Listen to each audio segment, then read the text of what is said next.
오늘 말씀 4장 1절은요. 안식에 이르지 못할 자가 있을까 두려워하라 라고 권면하고 있습니다.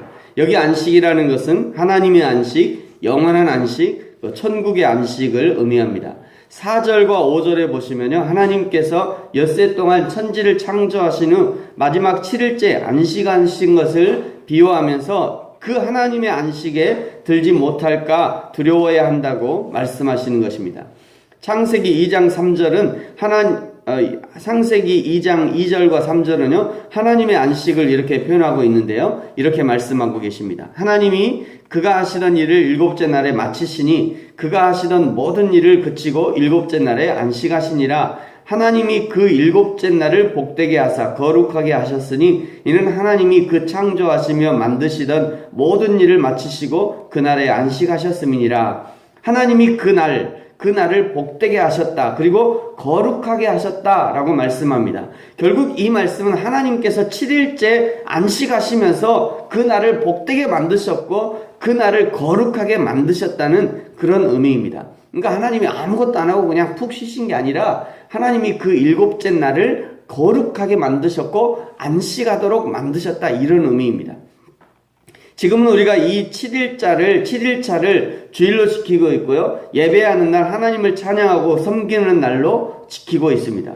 이 주일이 얼마나 복된 날입니까? 이 주일이 얼마나 거룩한 날입니까? 우리가 주일을 복되고 거룩하게 지키는 것은 하나님의 이 창조 섭리를 따르는 것이고요. 그날을 통해서 하나님의 복, 하나님의 거룩이 우리 가운데 흘러 들어오는 것입니다. 이런 거룩한 안식에 들어가지 못한다는 것은 너무도 안타깝고 불쌍한 일이 되는 것입니다. 오늘 2절은요. 이 안식에 들어가지 못하는 사람이란 어떤 사람들인가 라고 말씀합니다. 우리 2절의 말씀 같이 한번 읽겠습니다. 시작. 그들과 같이 우리도 복음 전함을 받은 자이나 들은 바 그 말씀이 우리에게 유익하지 못하는 것은 듣는 자가 믿음과 결부시키지 아니함이라. 아멘. 그들이 똑같이 복음의 말씀을 들었습니다. 그러나 복음을 듣는 자가 믿음과 결부시키지 않고 있다는 것이죠. 복음을 듣습니다. 그러나 복음을 듣지만 그 들은 복음을 믿음과 결부시키지 않으면 하나님의 안식에 들어가지 못한다는 것이죠.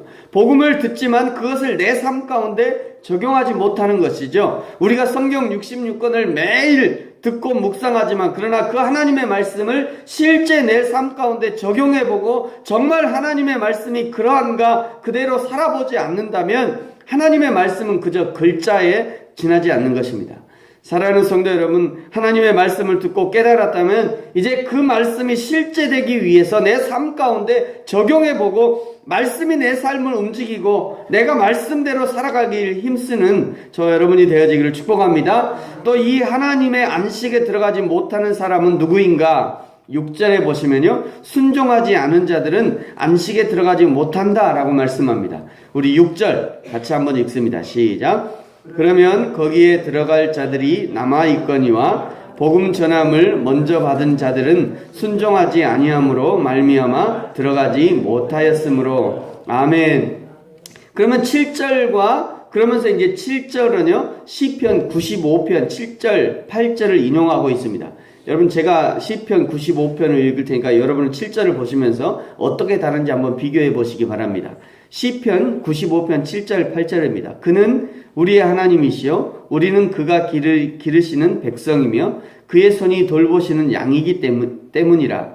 너희가 오늘 그의 음성을 듣거든 너희는 무리바에서와 같이 또 광야의 마사에서 지냈던 날과 같이 너희 마음을 완악하게 하지 말지어다. 아멘. 이게 이제 시편 95편 7절 8절인데요. 일부를 인용하고 있죠. 오늘 7절에 그 일부를 인용하고 있습니다. 이스라엘 백성이 하나님과 지도자인 모세를 거역해서 반대하고 물이 없다고 차라리 내가 애굽으로 돌아가자, 애굽으로 돌려보내지, 우리가 여기서 물이 없어서 죽게 생겼다 이러면서 모세를 거역하였고요. 그 날들을 기억하면서 그 광야에서 그랬던 사람들은 결국 가나안에 들어가지 못했다는 것을 말씀하고 기억하는 것입니다. 히브리서 기자가 오늘 이 시편 95편을 이용하면서 강조하고 있는 것이 뭐냐면 오늘이라는 단어입니다. 오늘.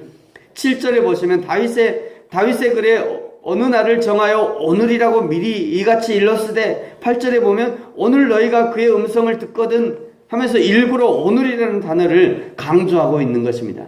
이것은 무슨 의미입니까? 하나님 앞에 순종하는 것은 어제도 아니고 내일도 아니고 오늘 해야 된다는 것입니다. 오늘.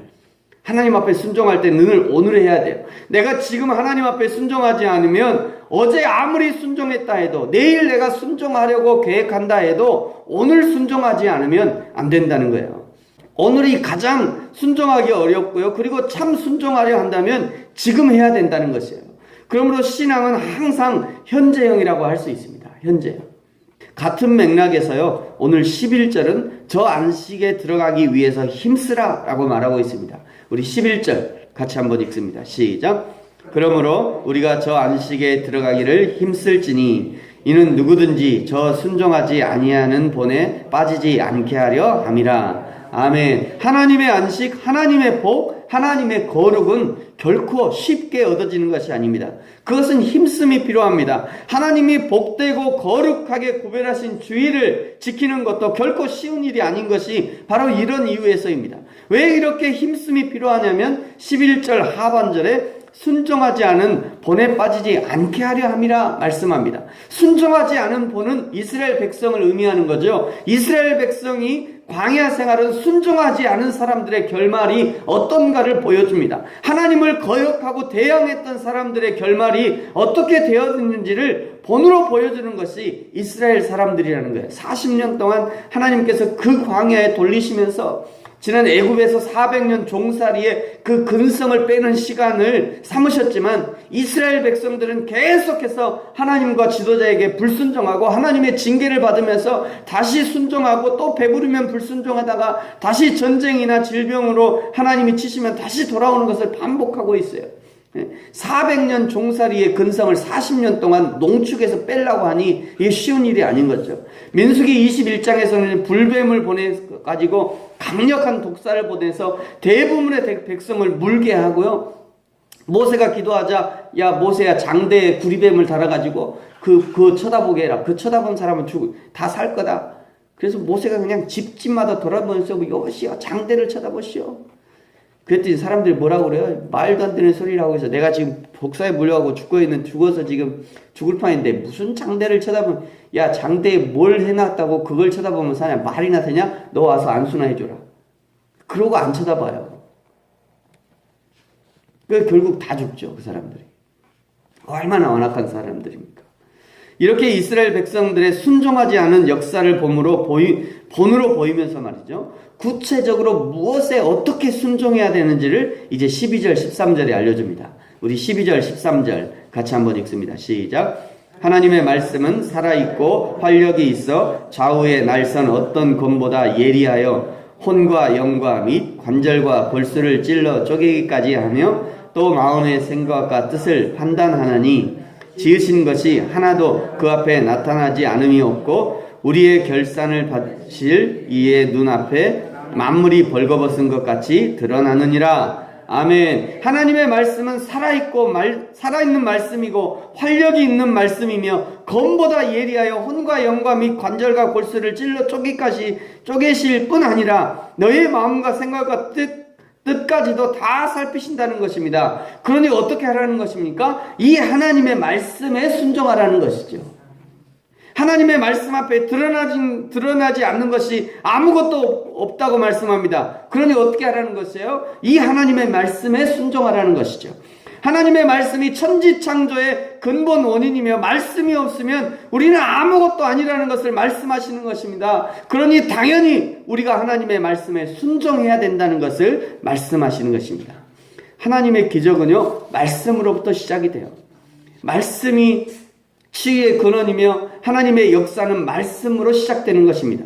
말씀이 내 속에 들어올 때, 말씀이 너의 영혼을 파고들 때, 때로는 그것이 괴롭게 느껴질 때가 있습니다. 말씀이 내 마음을 헤집어 놓을 때 그것은 고통스러운 경험일 수 있어요. 그러나 그때가 은혜의 시작이고요, 그때가 하나님의 역사가 일어나는 시점인 것입니다.